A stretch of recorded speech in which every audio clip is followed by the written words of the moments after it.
Para continuar la conversación nos vamos al Senado de la República, precisamente con el representante, el director de representación del Senado de nuestro país, Fausto Montes de Oca. Bienvenido a Así las Cosas. Muchas gracias, Tatiana. Buenas tardes a ti y a tu público. Y debemos seguir esta conversación porque la gente muchas veces entiende que sabe, pero como vimos en las calles de Santo Domingo, en esas pequeñas consultas que hacemos, la gente tiene poco conocimiento de cómo agotar ese proceso y nos quejamos, decimos que no se nos escucha, pero ¿habrá usted, ciudadano de la República, agotado los procedimientos recomendados como para que su voz sea escuchada, para que su demanda sea acogida y esa situación particular en su comunidad, en su provincia, pues sea resuelta? Vamos a hablar de eso, vamos a hablar de esos mecanismos, Fausto, y cómo está la cosa en República Dominicana en cuanto a demandas y los grupos que se han organizado para estar presentes en estas discusiones, en estas vistas públicas y que la labor de representar sea lo más transparente posible. A ver, cuéntanos, mira, el procedimiento completo. Sí, pero antes te debo decir que a partir del 2010, con la Constitución del 2010, que se incorporó la iniciativa popular, el Congreso de la República se hace más abierto y mucho más transparente a los ciudadanos. Ciertamente que el Congreso de la República vive permanentemente recibiendo invitados, porque toda la formación de leyes que se dan a conocer y se van a formular y se van a discutir en el Congreso, siempre reciben vistas públicas, que no es más que darle participación a los involucrados para que den su opinión. Entonces, en ese sentido, el Senado de la República, que es donde trabajo, porque tú sabes que el Congreso está conformado por dos instancias, claro, Cámara de Diputados y Senado de la República. En el Senado hay una dirección de representación, que es la que nosotros estamos al frente, en la gestión del presidente Reinaldo Pared Pérez, senador por la capital. En cuanto a la representación, nosotros estamos para dar apoyo al trabajo que realiza el Senado. O sea, tú sabes que el legislador tiene tres funciones. La primera función es legislar, o sea, la formación de leyes. La segunda es fiscalizar, una labor de fiscalización. Y la tercera es una representación. Que la representación debería ser la primera. Bueno, se ha criticado mucho eso porque cuando se ve a un congresista dando una canastilla o haciendo una labor social, dicen, un legislador no está para eso. Que de eso vamos a hablar también. Un legislador está para hacer leyes. Entonces, muchas veces el trabajo del legislador no se comprende. ¿Por qué? Porque ciertamente, como tú estableces, por ejemplo, yo soy del criterio que un legislador bien debería de enfocarse en eso, en armar permanentemente el armazón institucional del país. Pero hay realidades. Claro. Por ejemplo, cuando tú estás en una comunidad apartada del país, y una persona tiene un problema desde una caja de muertos hasta una receta, clásico, él no va a ir donde, él no va a pensar que esa persona que está ahí, ese oráculo, ese pensador, ese gran doctrinario, está ahí para formular leyes. No, él va a decir, ese es el líder de mi provincia, ese es el líder de mi comunidad. Tiene que resolver. Entonces, se ha ido entonces adecuando a esa realidad. Muchas veces la gente se queda callada, no demanda, no protesta, ni siquiera se refiere a los temas que le afectan. Si existe una ciudadana, un ciudadano en este sector que quisiera formar parte, vamos a hablar. Independientemente de sea usted o no del sector, ¿cómo yo acudo a mi representante? ¿Cuál es el proceso que debo agotar? Y estoy hablando desde dirigirme físicamente hasta enviar un correo electrónico, que están las direcciones públicas ahí, están publicadas en la página, los teléfonos, pero bien, una cosa como decías tú, la práctica, otra la teoría. Constitucionalmente, que ya vimos en el pasado segmento, hablábamos de todo el reglamento, de todo el marco jurídico, ¿no?, que conforma las responsabilidades de los representantes. Pero en la práctica, Fausto, en el día a día, ¿cuáles son tus recomendaciones para que la gente sea escuchada, independientemente de dónde se encuentre? ¿Cuál es la forma adecuada? Claro, como te establecía, el Senado de la República o el Congreso de la República es el espacio más democrático que hay en la República Dominicana. Y es más democrático porque allí están representadas todas las fuerzas. Por ejemplo, tú tienes todos los partidos políticos, desde partido de derecha, de centro, hasta partido de izquierda. Eso te da una representación lo mucho más variopinta posible. Ahora, como te establecía, el Congreso tiene su mecanismo, pero también la gente tiene su mecanismo. Hace poco, estando ya en la dirección de representación, se acercó al Congreso un grupo de personas, dominicanos y dominicanas, que tienen como labor para conseguir su pan día a día el trabajo del motoconchismo. Bueno, pues ellos fueron al Congreso. ¿Fueron los motoconchistas? Fueron los motoconchistas al Congreso porque ellos querían participar o por lo menos que le informaran sobre la nueva ley que va a regir el tránsito. ¿Esto se hace a través de un vocero, representante, presidente de ese gremio, de esa asociación, de ese sindicato? Regularmente el mecanismo que se utiliza primero es ir al Congreso, ¿verdad? Mostrar que usted tiene un interés legítimo. Mira, yo represento, porque aquí funciona mucho el tema de delegación, liderazgo por delegación. Nosotros somos los representantes de las amas de casa, nosotros somos los representantes del motoconchista, nosotros somos los representantes de tal sector, ¿verdad? Entonces, las personas que están para dar un servicio al ciudadano identifican su demanda, entonces se comunican con el senador o la senadora que esté presidiendo esa comisión en ese momento y sobre ese tema. Entonces lo ponen en comunicación con esa persona. A esa persona entonces se le va a permitir escuchar sobre qué se está tratando y también escuchar sus ideas, porque la labor del Congreso no es imponerle nada a los ciudadanos, sino es construir un marco regulatorio, una norma que vaya a regularizar la vida en sociedad, pero que se pueda lograr la mayor cantidad de consenso posible. Porque una norma jurídica que no tenga un noble propósito, al final del día no va a servir para nada. ¿Por qué? Porque en la práctica se va a hacer insostenible su aplicación. Entonces, claro, por eso es que se buscan los mayores consensos posibles de la persona involucrada en el tema para que cuando esa ley salga sea una ley robusta que venga a llenar una necesidad, porque las leyes no se crean ni se forman por el antojo de nadie, claro, es porque existe una necesidad para regular un sector en la sociedad. Que bien está el hacer las leyes, pero como usted mencionaba, como tú mencionabas, porque estamos tuteándonos, ¿verdad? Claro, claro. El fiscalizar, y la gente es parte de ese proceso. En las provincias, una situación que, bueno, nos han dicho en múltiples ocasiones, que reciben más de las oficinas políticas que en las oficinas de representación. Estoy refiriéndome a los diputados y diputadas, senadores y senadoras. Entonces, ¿cuál es la vía más adecuada si estás en provincia, si no estás en el distrito, bueno, o en el Gran Santo Domingo? Hablando de la experiencia, para mí no importa dónde se ha recibido, porque el legislador no es ni más ni menos legislador en función de dónde reciba, si dónde reciba al ciudadano, si lo recibe en su oficina en el Senado o lo recibe en su oficina senatorial, porque inclusive lo que se ha logrado con que cada senador tenga con una oficina es tener un acercamiento con la persona a la cual representa, porque tú no puedes, por ejemplo, someter a un ciudadano que vive en Dajabón a que venga a ver a su representante a Santo Domingo. Entonces, lo que se ha procurado es que cada senador tenga una oficina donde pueda dar servicio o pueda, vamos a decir, tener un espacio donde los ciudadanos de esa demarcación política puedan acercarse. Inclusive, constitucionalmente y por el reglamento del Senado, está, vamos a decir, determinado de esa manera de que el senador debe residir, debe tener residencia en su provincia, porque de lo que se trata es de que haya una labor de representación efectiva. Constante. No simplemente a mí me cogieron por tal provincia, pero esa persona por ahí ni pasa. No. De lo que se trata es de que esa persona reside en su lugar y que esa persona tenga una oficina política. Se dice política, pero a veces se quiere, vamos a decir, sacarle contexto el término político. Vamos a decir una oficina de representación senatorial, que es una oficina política, pero una oficina de representación senatorial, donde las personas puedan tener ese acercamiento con su senador, con su diputado, etcétera, ¿verdad? De eso que se trata. Fausto, las comisiones, la gente no termina de entender cómo son seleccionados los miembros de cada una de las comisiones que integran los temas a discutir, a debatir. Bueno, las comisiones vienen dadas de temas que se elaboran en el propio gobierno. ¿Por qué? Porque el gobierno, el poder está dividido en tres grandes grupos: ejecutivo, legislativo y judicial. Vamos a poner al público que nos está viendo. El Congreso le dice al Ejecutivo, es sobre esto que tú vas a trabajar. Le entrega las herramientas, las leyes, la Ley General de Salud Pública, la Ley General de Educación, la Ley de Proconsumidor, etc. Esas leyes, el Poder Ejecutivo entonces la transforma en políticas públicas.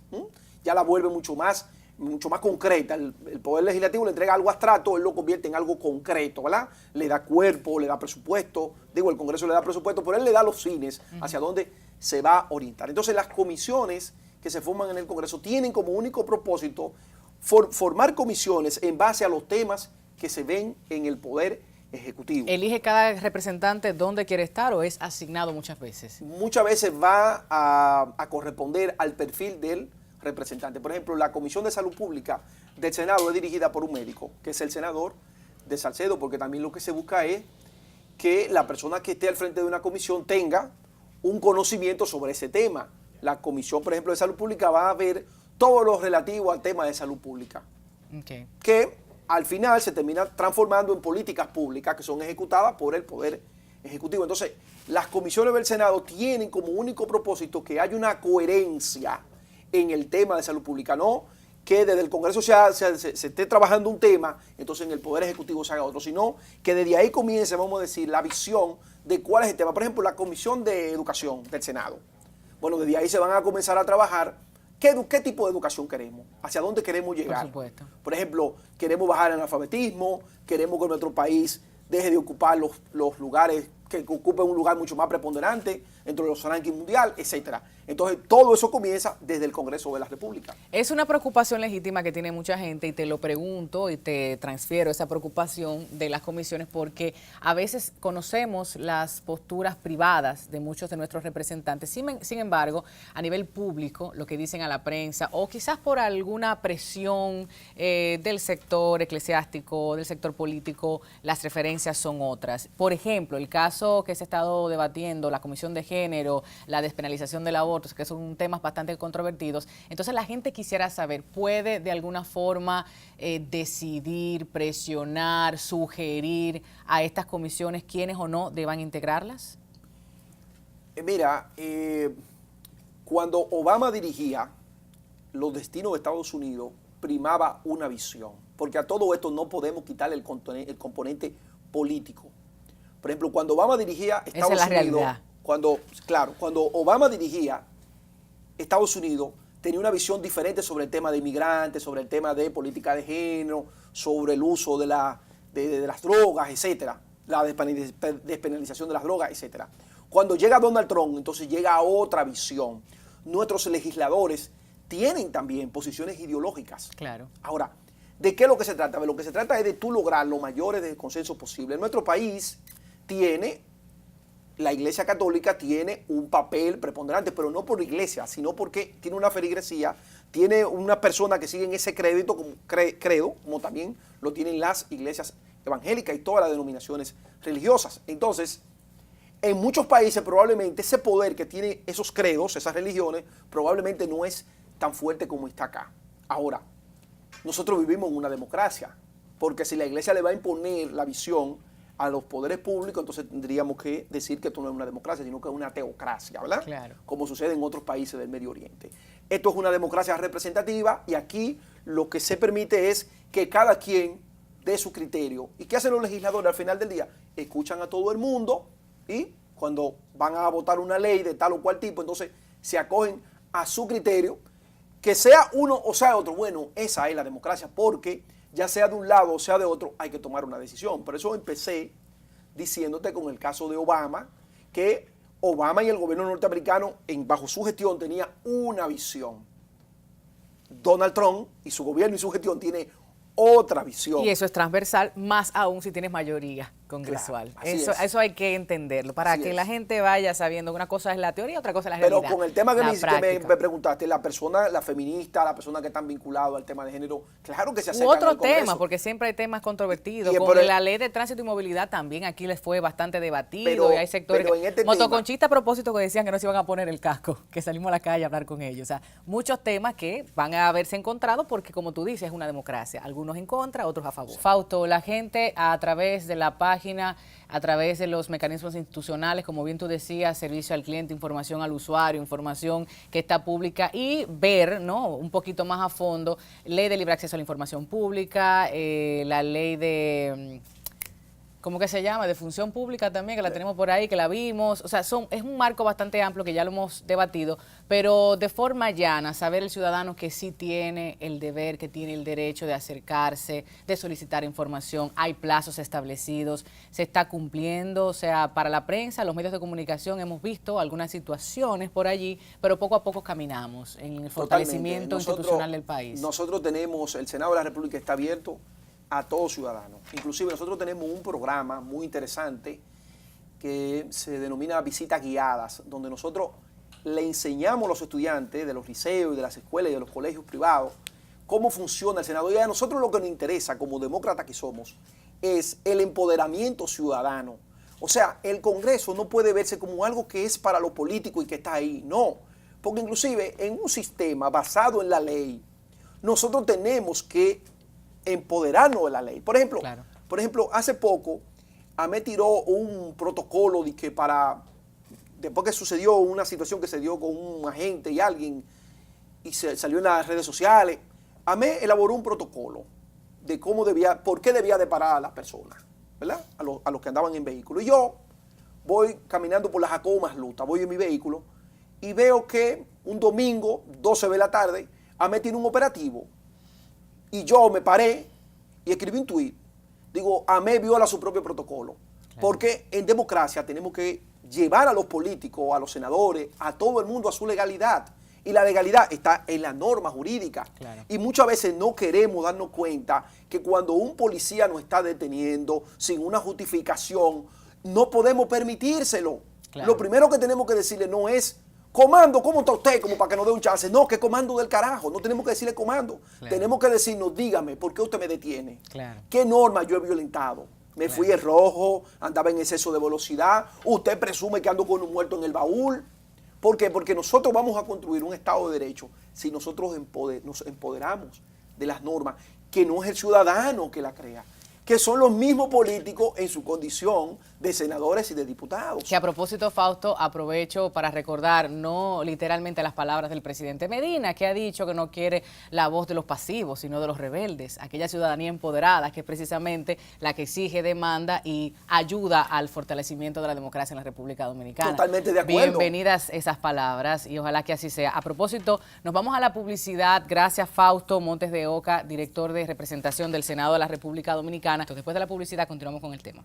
El público tiene acceso al área de la biblioteca Juan Pablo Duarte, tiene acceso a libre acceso a la información pública y tiene acceso también a lo que son las visitas guiadas, donde se le da un tour por el Senado, todas las instalaciones importantes del Senado, por ejemplo, como es la Galería de Arte de lo que han sido presidentes del Senado de la República. Se le da una visita al hemiciclo senatorial donde se aprueban las leyes y una visita al Salón de la Asamblea donde se juramenta el presidente de la República y vicepresidenta o vicepresidente y donde se juramentan los bufetes directivos de ambas cámaras. Para visitar el Senado, el público, una persona del pueblo cualquiera puede venir a protocolo, solicita un permiso para participar y protocolo le cede ese permiso. Para una visita guiada, pues sea colegio, liceo, escuela o universidades, deben de enviar una carta a la presidencia del Senado vía Departamento de Representación y desde ahí nosotros agendamos lo que es esa visita.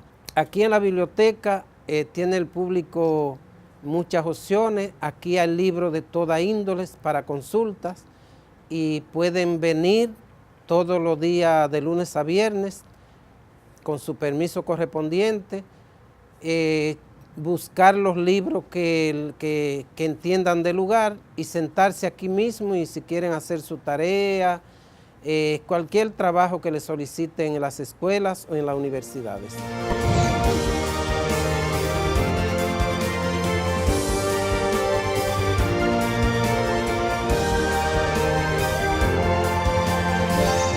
Hay una tierra en el Caribe llena de vida y color, que despierta sentimientos y que llena de emoción. Siempre ha sido la primera, de riquezas está llena, de alegría que se entrega a quien a esta tierra llega. Es una tierra de primera, playa, cerveza, cacao y ron, tabaco, merengue y un gran corazón. Una tierra de primera, una tierra generosa, una tierra de primera. Ministerio de Industria y Comercio, generando empleos y progreso.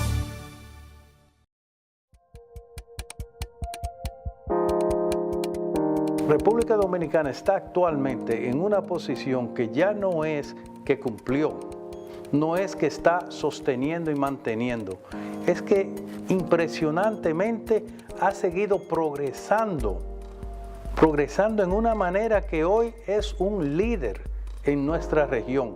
Lo digo como director regional, porque sé los países que tengo a mi responsabilidad y sé el estatus que tienen.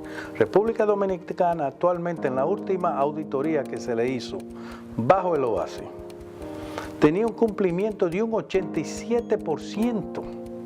Eso es mucho más sobre el nivel tanto global como el nivel regional en cuanto a cumplimiento con esos estándares y prácticas recomendadas del OASI. Haciendo mejor lo que hemos hecho bien. Instituto Dominicano de Aviación Civil, IDAC.